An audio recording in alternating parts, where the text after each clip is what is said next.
कपट तज गान, पंचम भजन सुवेद प्रकाशा, मंत्र जाप मम दृढ़ विश्वासा, पंचम भजन सुवेद प्रकाशा, छठ दम शील विरति बहुकर्म, निरत निरंतर सज्जन धर्म, सातम सम मोहि मैं जग देखा, मोते अधिक संत करी लेखा, आठम जथा लाभ संतोषा, सपने हूँ नहीं देखिए पर दोषा, नवम सरल सब विधि छल हीना, मम भरोस ही हरस न दीना। इन 9 प्रकार की भक्ति श्री राम जी बता रहे हैं। अब बताइए कि 9 प्रकार की जो भक्ति गिनाया, इसमें जो अभी दिख रहा है भक्ति का माहौल, इन माहौल वाला में से 9 प्रकार की भक्ति में कई आदमी फिट बैठ रहा है? कितना आदमी फिट बैठ रहा है? ये तो कबीर साहब का थर्मामीटर नहीं है, ये नहीं, ये श्री राम का थर्मामीटर है कि भक्ति की पहचान यदि करनी हो कि असली भक्ति और नकली भक्ति क्या है, सच्ची भक्ति और झूठी भक्ति क्या है, तो कबीर साहब कहे तो थोड़ी देर के लिए माथा मुंह खट्टा हो जाता है बहुत लोगों का। तो कबीर साहब की बात थोड़ी देर के लिए ना भी माने तो जो सगुनवाद के परम अवतार कहलाने वाले मर्यादा पुरुषोत्तम श्री राम, वह जो भक्ति का थर्मामीटर दुनिया को दे रहे हैं, तो उस थर्मामीटर के अंदर जितने प्रकार के भक्ति का माहौल अभी आपको 50 किलोमीटर के दायरे में दिख रहा है, आप बताइए कि श्री राम जी के थर्मामीटर से किसका भक्ति पास करेगा? हमें लगता है कि सदगुरु भगवान श्री राम ने जो भक्ति का थर्मामीटर दिया है, भगवान श्री राम के थर्मामीटर पर केवल और केवल सदगुरु कबीर साहब का जो ये तीर्थ लगा हुआ यही पास करेगा, बाकी सब फेल करेगा। ये मैं इसलिए नहीं कह रहा हूं कि मैं ये कबीर पंथ के मंच पे बैठा हूं, बल्कि थर्मामीटर बता रहा। प्रथम भगति संतन करी संगा, थर्मामीटर का पहला पैराग्राफ यही है। तो प्रथम भगति संतन करी संगा कि भक्ति का पहला सीढ़ी है संतों की संगति करना। संत की संगति कौन कर रहा है यहाँ पे? आप कर रहे हैं, सत्संग कर रहे हैं, ये संत की संगति ही तो कर रहे हैं। और इससे बड़ा तीर्थ और क्या हो सकता है? सत्संगत ही सच्चा तीर्थ है, क्योंकि तीर्थ की परिभाषा ही होती तार्यते इति तीर्थः, जिसमें बैठने के बाद हम पापों से तर जाते हैं, विकारों से तर जाते हैं, अवगुणों से तर जाते हैं, बुराइयों से तर जाते हैं, दुख से सदा सदा के लिए तर जाते हैं, उसी को तीर्थ कहा जाता है। तार्यते इति तीर्थः, जिसमें बैठने पर हम दुख से, पाप से, विकार से, अवगुण से, बुराई से, पीड़ा से, जन्म मरण के आवागमन से सदा सदा के लिए तैर करके पार चले जाते हैं, उस स्थान को, उस संगति को तीर्थ कहा जाता है। और सत्संग से बड़ा तीर्थ इस दुनिया में इसीलिए कोई नहीं है, क्योंकि सत्संग ही हमें समस्त प्रकार के पापों और विकारों से तार देता है। किसी के जीवन में कोई बुराई है, आप ही थोड़ी सी गणना करके देखिए, इस धरती पर आज तक कोई भी मनुष्य किसी अवगुण से तैर करके पार हुआ है तो संत की कृपा से, भगवान की कृपा से। मंदिर में जाकर के कितने लोगों का गांजा छूटा है आज तक? किसी मंदिर में जाकर के कितने लोगों का मांस छूटा है आज तक? मदिरा छूटा है आज तक? किसी मंदिर में जाकर के आज तक कितने लोगों का चोरी छूट गया, बेईमानी छूट गया, शैतानी छूट गया, हैवानी छूट गया? गिनती करेंगे तो शायद हमको नहीं लगता है कि किसी आदमी को गिन के बता पाएगा। लेकिन यदि आपसे दूसरा सवाल किया जाए कि सत्संग में आने से कितने लोगों का मांस, मछली, दारू, गांजा, भांग, बीड़ी, सिगरेट, चोरी, हिंसा, नशा, व्यभिचार, इन चीजों से कितना आदमी मुक्त हुआ है, तो पूरे धरती के पन्ना जब पलटिएगा ना, पूरे धरती के मानव चरित्र का पन्ना पलटिएगा, तो जितने भी मनुष्य के जीवन में विकारों से मुक्त होकर के वह सदाचार में लगा है, जितने भी व्यक्ति कुशन से मुक्त होकर के सुशन में लगा है, जितने भी व्यक्ति पापाचार से मुक्त होकर के सदाचार में लगा है, जितने भी मनुष्य पाप से मुक्त होकर के पुण्य की तरफ लगा है, उस समय सत्संग का योगदान आपको झलकेगा कि सत्संग की कृपा से ही सारे बिगड़े लोग सुधर पाए। जितने भी व्यक्ति पाप को छोड़ करके पुण्य के रास्ते में धरे हैं तो उसके जीवन में सत्संग का बीज पड़ा है, तभी वो ऐसा किया है। इसलिए गोस्वामी तुलसीदास जी ने दावा ठोका कि मति की रति गति भूति भलाई जब जहाँ जतन जहाँ जई पाई। धरती के किसी भी कोने में, किसी भी समय में, किसी भी काल में, किसी भी अवस्था में कोई मनुष्य यदि पाप से तर पाया है, दुख से तर पाया है, बुराई से तर पाया है, अवगुण से तर पाया है, तो एक ही चीज गिनाया गोस्वामी जी। कबीर साहब का नाम मैं बार बार इसलिए नहीं ले रहा हूँ क्योंकि लोग यदि बाहर में भी सुनेंगे तो कहेंगे कबीर पंथी है, नहीं सीधे खाली कबीर साहब की बात। तो बाहर वाले कम से कम लोग सुन करके समझे कि नहीं बात हमने करा, लेकिन वाजिब बात करना। मति की रति गति भूति भलाई जब जहाँ जतन जहाँ जई पाई। गोस्वामी जी कहते मति सुंदर बुद्धि आज तक इस धरती पर किसी ने पाया हो, कीरति सुंदर यश जिसने भी इस धरती पर पाया हो, गति कल्याण जिसने पाया हो, भूति अच्छी संपदा का मालिक जो बना हो, और भलाई जीवन में लाभ अच्छा जिसका भी हुआ हो, धरती के इतिहास में किसी भी मनुष्य के जीवन में ढूंढ करके देख लो तो सो जानव सतसंग प्रभाव लोक वेदन आन उपाओ। पूरे दुनिया के इतिहास में तलाश करने पर, झांक करके देखने पर पता चलेगा कि यदि किसी के जीवन में कोई परिवर्तन, कोई चमत्कार, कोई सुख और शांति का सम्राट झलक रहा है तो सो जानव सत्संग प्रभाव लोक वेद न आन उपाओ। वेद में, शास्त्रों में अथवा संसार के किसी भी हिस्से में सत्संग के अलावा दूसरा कोई उपाय नहीं है कि आदमी दुखों से मुक्त होकर के सुख में चला जाए और पाप से मुक्त होकर के पुण्य में चला जाए, बंधन से मुक्त होकर के मुक्ति में चला जाए और मृत्यु से पलट करके वह अमरता में चला जाए। एक संत की संगति के अलावा दूसरा कोई उपाय पूरे संसार में नहीं है। तो ये सत्संग सच्चा तीर्थ है। मैंने कहा कि सगुण मार्ग के परम देव कहलाने वाले मर्यादा पुरुषोत्तम श्री राम के मुख से उपदेश करवाया जा रहा है और वो कहते हैं कि प्रथम भगति संतन करी संगा। अब श्री राम यहाँ कह रहे हैं प्रथम भक्ति संतन करी संगा, तो इससे कबीर साहब के विचार का तालमेल है कि विरोध है? क्या है? श्री राम जी के विचार से या कबीर साहब के विचारों का तालमेल हो रहा है कि विरोध हो रहा है? तालमेल है ना। राम जी कहते हैं प्रथम भक्ति संतन करी संगा और कबीर साहब भी कहते संगति कीजिए साधु की हरे ओर की व्याध ओछी संगति कूर की आठों पहर उपाध। ये दोनों बात एक जैसी है कि अलग अलग है? एक है ना। दूसरा रतिमम कथा प्रसंगा, दूसरी भक्ति की दूसरी सीढ़ी है कि कथाओं में मन लगाना। तो कबीर साहब सत्संग में मन लगाने के लिए नहीं कहते हैं। अभी सुन रहे थे ना भजन परम आदरणीय अर्जुन बाबू से, चलू भाई चलू धाई।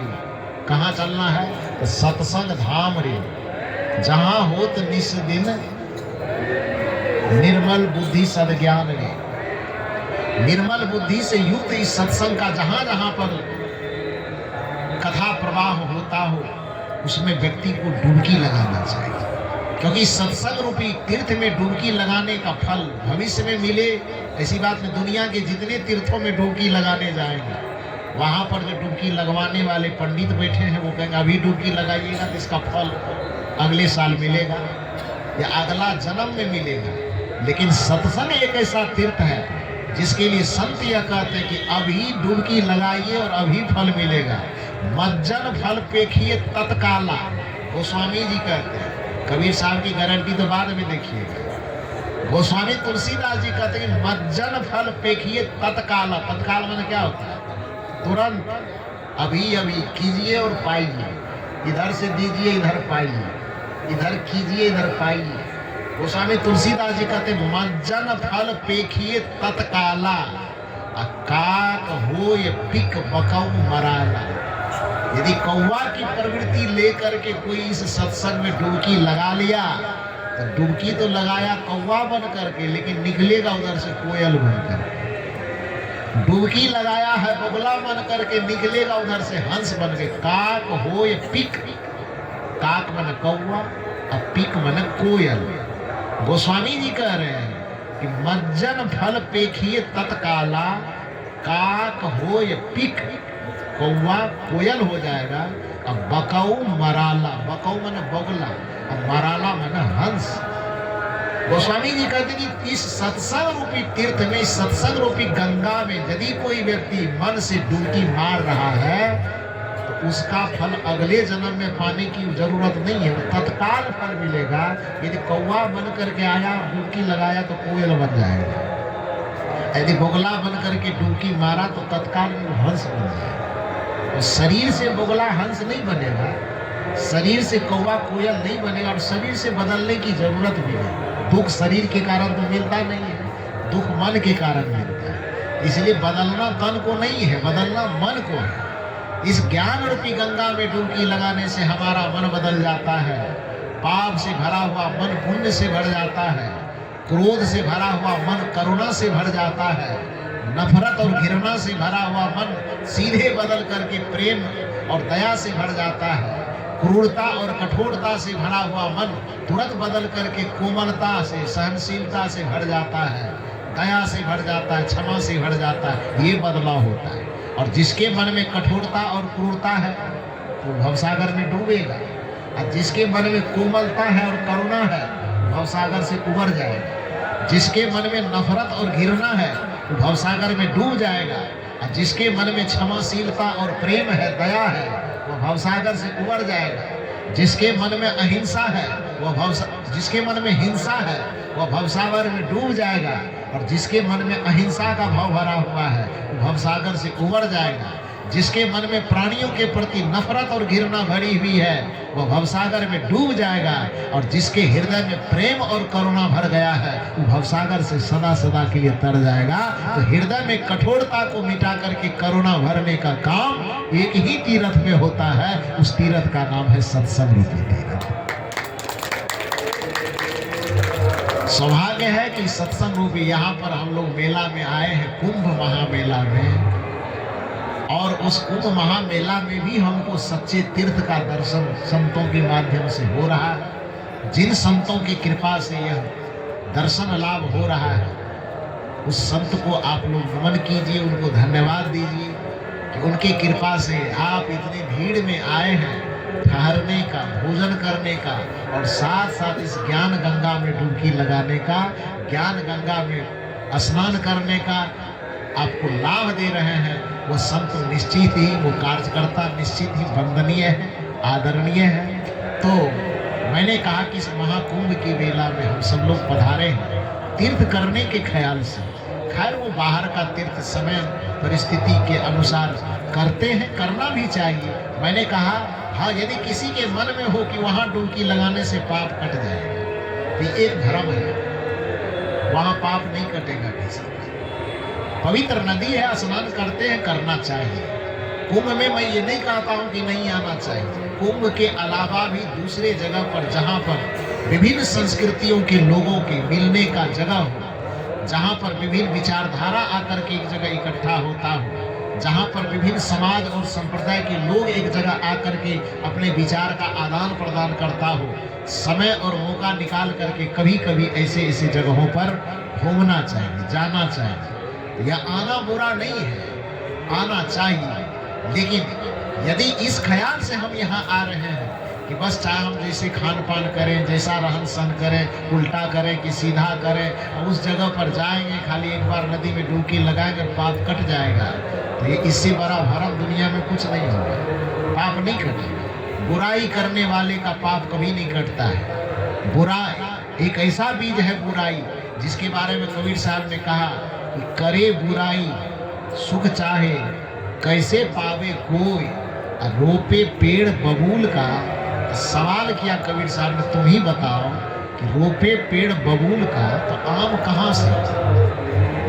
बीज यदि तूने पाप का लगाया है तो पूरी दुनिया में कोई ताकत नहीं है कि पाप के बीज से पुण्य का फल पैदा करे।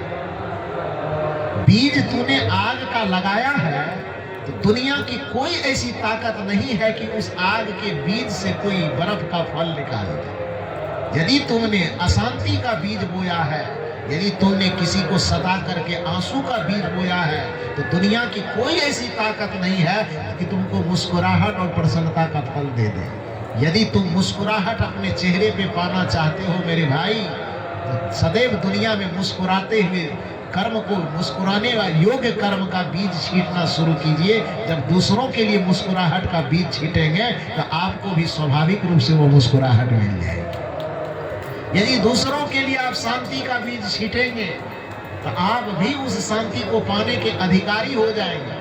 यदि दूसरे के लिए प्रेम और सम्मान का बीज छींटेंगे तो आप भी स्वाभाविक रूप से उस प्रेम और सम्मान को पाने के अधिकारी हो जाएंगे। यदि दूसरे के लिए शांति की व्यवस्था करेंगे तो आपको भी स्वतः शांति मिल जाएगी।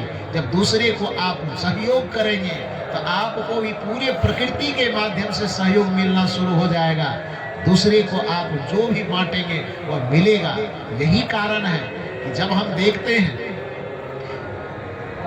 रिद्धि और सिद्धि, जो गणेश जी की दो पत्नी मानी जाती है, उस रिद्धि सिद्धि का एक और नाम है शुभ और लाभ। आदमी अपने दुकान पर, घर में जब कोई अच्छा काम करता है तो घर के चौखट पर स्वास्तिक का चित्र बना करके एक तरफ लिख देता शुभ और दूसरा तरफ लिख देता है लाभ। शुभ और लाभ लिखता है। लेकिन आदमी की दृष्टि इतनी चालाक है, आदमी चालाकी यह करना चाहता है कि लिखता तो है एक तरफ शुभ एक तरफ लाभ, लेकिन जब प्रैक्टिकल की बात आती है तो शुभ करना नहीं चाहता लेकिन लाभ सब चाहता है। चाहता कि नहीं चाहता है? वहां पर क्या शुभ लाभ कहना क्या चाहता है? तो संकेत क्या दे रहा, संदेश क्या देता है कि दुनिया के साथ में तुम शुभ करो तो परिणाम में लाभ अपने आप मिल जाएगा। मिलेगा कि नहीं मिलेगा? भलाई कर भला होगा, बुराई कर बुरा होगा। भलाई कर भला होगा, बुराई कर बुरा होगा। कोई देखे या ना देखे, खुदा तो खुदा कहने में नहीं बनता तो भगवान कहीं, भगवानों कहने में नहीं बनता तो परमात्मा कहीं, परमात्मा भी कहने में नहीं बनता तो ईश्वर कहिए। वह देखता होगा, जो भी कहने में संतुष्टि होती वही कह लीजिए। भलाई कर भला होगा, बुराई कर बुरा होगा। कोई देखे या ना देखे, खुदा तो देखता होगा। भलाई कर भला होगा, बुराई कर बुरा होगा। तो निश्चित है कि गणेश जी के लिए अपने सनातन धर्म की संस्कृति का जो चित्र बनाते, चिन्ह बनाते, स्वास्तिक चिन्ह, उन स्वास्तिक चिन्ह की एक तरफ में आप शुभ लिखते हैं, दूसरे तरफ में आप लाभ लिखते हैं। इसका अभिप्राय यह होगा, यदि आप जीवन में किसी भी प्रकार का लाभ चाहते, चाहे चारित्रिक लाभ, नैतिक लाभ, भौतिक लाभ, आध्यात्मिक लाभ, शांति का लाभ, प्रेम का लाभ, सम्मान का लाभ, किसी भी प्रकार का लाभ चाहते हैं, तो उस लाभ की चाहत रखने से पहले आप दुनिया के समस्त प्राणियों के साथ में शुभ करना शुरू कर दीजिए। क्योंकि शुभ बीज है तो लाभ उसका फल है। लेकिन चालाकी तो हम ये करते हैं कि शुभ और लाभ को लिखते तो है, लाभ चाहते हैं, शुभ करना नहीं चाहते। इसका तो अर्थ यही हुआ कि हम बीज बोना चाहते नहीं हैं, अब फसल काटना चाहते हैं। इसका तो यही अर्थ हुआ। इसीलिए कबीर साहब ने कहा कि चाहत सुख लेकिन दुख संग न छाड़ा। चाहते तो सुख हो, फल तो चाहते हो, लेकिन बीज बोना नहीं चाहते। अब बीज यहाँ पर सनातन संस्कृति कहती है कि हमारी सनातन संस्कृति का दर्शन चिंतन यही है कि शुभ करो तो लाभ मिलेगा। दूसरी बात, एक बात और, यदि आपको लगता है कि ये समझ में नहीं आ रही है, तो लाभ शब्द जो आप लिखते हैं, उस लाभ शब्द को थोड़ा सा उल्टा करके देखिए। लाभ को उल्टाइए तो शब्द को, लोआ का भौ क्या हो गया, वो लाभ। तो लोआ का भौ लाभ हो गया, तो उस शब्द को थोड़ा सा उलट दीजिए। लाभ में लास्ट में भौ है तो भौ को पहले कीजिए, और लोआ का शुरुआत में तो ला का को लास्ट में कीजिए। तो लाभ को जब उल्टा करेंगे तो क्या बनेगा, वो भला बनेगा। मतलब जब आप किसी का भला करना शुरू करेंगे, किसी पे दया करना शुरू करेंगे, किसी पे प्रेम करना शुरू करेंगे, जब आपकी तरफ से भला होगा, तो प्रकृति का नियम है एक्शन टू रिएक्शन, क्रिया के विपरीत प्रतिक्रिया होती है। तो जैसे ही हम यहाँ से भला का क्रिया करेंगे, तो उसके उल्टे में, उसके बदले में हमें प्रतिक्रिया क्या मिलेगी, लाभ मिलेगी कि नहीं मिलेगी। तो चाहे इस सांस्कृतिक दृष्टिकोण से देखें तो शुभ करेंगे तो लाभ मिलेगा, लेकिन यदि हम एक शुभ को न भी ले थोड़ी देर के लिए, तो वो भला, वो लाभ शब्द ही कह रहा है कि भैया तुम हमसे जो चाहते हो तुम सामने से उलट करके कुछ दो, क्योंकि प्रकृति कहती है एक्शन टू रिएक्शन, क्रिया के विपरीत प्रतिक्रिया होती है।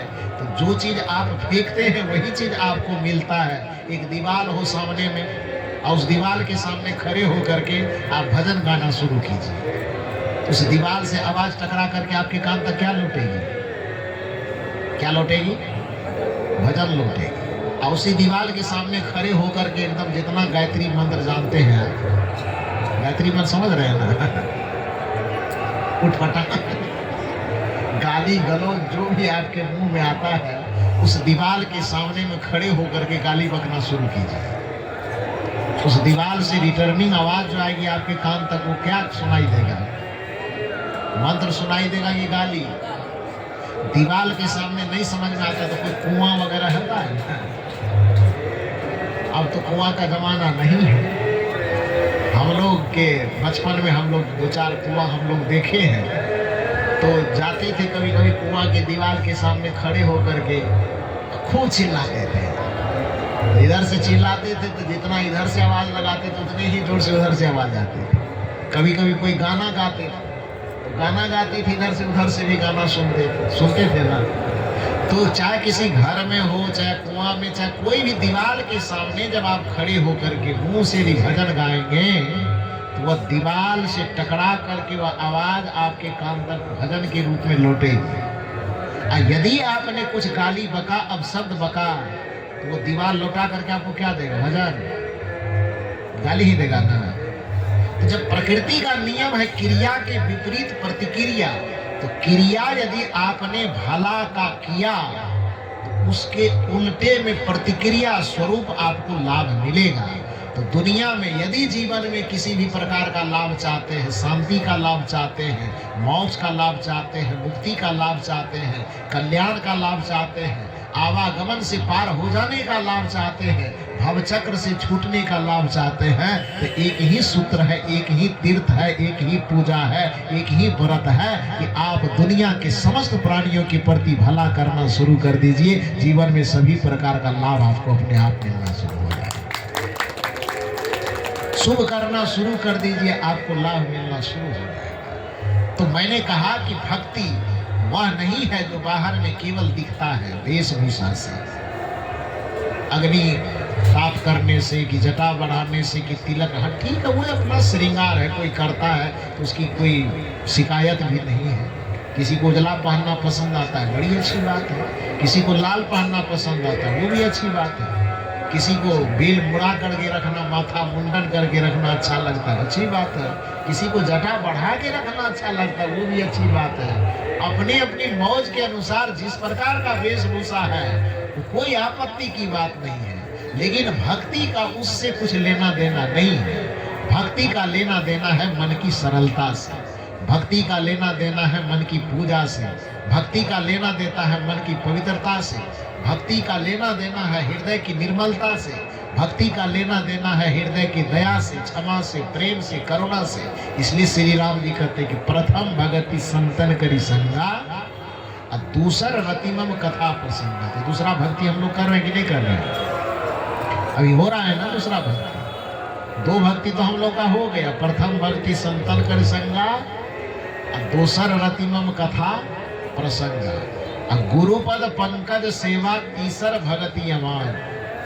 गुरु के शरण में बैठ करके अमान भाव से निर्माण भाव से कुछ सेवा कार्य करते, वह भक्ति भी यहाँ हो रही कि नहीं हो रही है। गुरुपद पंकज सेवा तीसर भगति अमान और चौथी भगति मन गुण गण करहि कपट तजी गान। यह भी सत्संग कथा के अंतर्गत ही आता है, ये चौथा भी हो रहा है। मंत्र जाप पंचम भजन सुवेद प्रकाशा, मंत्र जाप मम दृढ़ विश्वासा, पंचम भजन सुवेद प्रकाशा। जब आप यहाँ सत्संग में बैठे होंगे, इस मंच के माध्यम से कुछ प्रार्थनाएं की गई होगी, कुछ मंत्र दोहराया गया होगा, उस मंत्र को आप अपने जुबान से दोहरा करके उसमें भाग लिए होंगे, तो पांचवा भक्ति भी हो गया कि नहीं हो गया? हुआ ना। कबीर साहब के पंडाल में बैठ करके भी राम जी वाला भक्ति हो रहा है कि नहीं हो रहा है? नहीं हो रहा है। ये राम जी ही तो कह रहे हैं, भक्ति का प्रकार गिना रहे हैं। तो पंचम भगति तक हो गया। छठ दम सील विरति बहु कर्म, माना छठा भक्ति यह कहता है कि इंद्रियों का दमन हो। इंद्रियों का दमन का मतलब, जब ठीक है घर पे कौन क्या खाते पीते, कौन कैसे रहते होंगे नहीं पता, लेकिन जब से यहाँ पर आए हैं सत्संग में, तीर्थ के ही बहाने आए हैं, तो सब्जी में नमक कम मिल रही कि ज्यादा मिल रही है, उसके प्रति भरक नहीं न रहे हैं। जो मिल रहा है सस्ता में खा रहे कि नहीं खा रहे। घर में रहते तो पलंग में आराम से दरवाजा लगा के, खिड़की लगा के सोते, तोशक गद्दा बिछा के, दो चार ठो कंबल ओढ़ करके यहाँ पुआल पर सोने पड़ रहे हैं। चादर में ठंडी लगती भी है, फिर भी किसी तरह से सिकुड़ करके रह रहे हैं। सुबह सुबह जग करके 4 बजे ही स्नान कर लेते हैं। बिछावन से नहीं निकलने का मन होता, फिर भी उठ करके बरस करते हैं। इस शरीर को कुछ न कुछ तपा रहे हैं कि नहीं तपा रहे हैं? मन नहीं चाहता है, फिर भी मन को समझाते हैं कि नहीं 3 बजे ही जगना है, तो समझा के रहे। मन के चाहतों के विपरीत मन को दबा रहे हैं कि नहीं दबा रहे हैं? मन का रायने में अभी थोड़ा सा और सोते तो बढ़िया रहता है। आप मन को डांटते, चुप, सोना जागना घर में कहेगा, यहाँ पर तीर्थ करने आए हैं। नहीं 3 बजे जग जाए। नहाने का विचार जब बनाते होंगे, मन कहता ना नहीं बाप रे बाप भी ठंडा लगेगा, मन को डांटते होंगे, अब चुप, सवेरे सवेरे नहाएंगे तब तो 10-15 में घूमना है, अलग अलग जगह जाना है, तो मन को डांटते हैं कि नहीं?